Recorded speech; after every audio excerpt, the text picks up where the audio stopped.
British പൗരത്വ ആരോപണത്തിൽ രാഹുൽ ഗാന്ധിക്കെതിരെ കേസെടുക്കാനുള്ള മുൻ ഉത്തരവ് തിരുത്തി അലഹാബാദ് ഹൈക്കോടതി. രാഹുൽ ഗാന്ധിയുടെ ഭാഗം കേട്ട ശേഷം അന്തിമ ഉത്തരവിറക്കും. ഹർജിയിൽ രാഹുൽ ഗാന്ധിക്ക് നോട്ടീസ് അയച്ചു. അച്യുതൻ വിവരങ്ങളുമായി. അച്യുതൻ, കഴിഞ്ഞ ദിവസമാണ് അലഹാബാദ് ഹൈക്കോടതിയുടെ ആ ഉത്തരവുണ്ടായത്. FIR ഇടണം, കേസെടുക്കണം എന്ന് പറഞ്ഞുകൊണ്ട്. അതെന്തുകൊണ്ടാണ് അപ്പോൾ അങ്ങനെ അന്ന് തീരുമാനമെടുക്കാതിരുന്നത്, രാഹുൽ ഗാന്ധിയുടെ ഭാഗം കേൾക്കണം എന്ന്?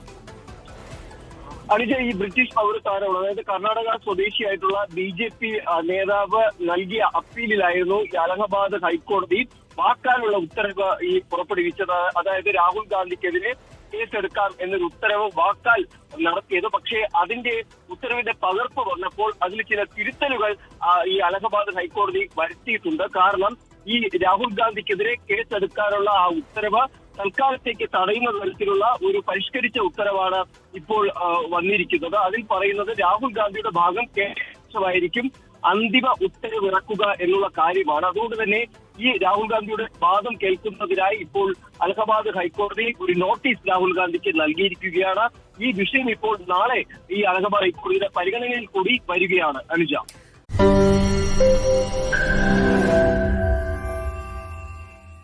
ലോകത്തെവിടെയായാലും ഏത് സമയത്തും 24 വാർത്തകളും ഓഗ്മെന്റഡ് റിയാലിറ്റി പാക്കേജുകളും എക്സ്പ്ലെയിനറുകളും വിശദമായി കാണാൻ ഞങ്ങളുടെ YouTube ചാനൽ നിങ്ങൾക്ക് സബ്സ്ക്രൈബ് ചെയ്യാം.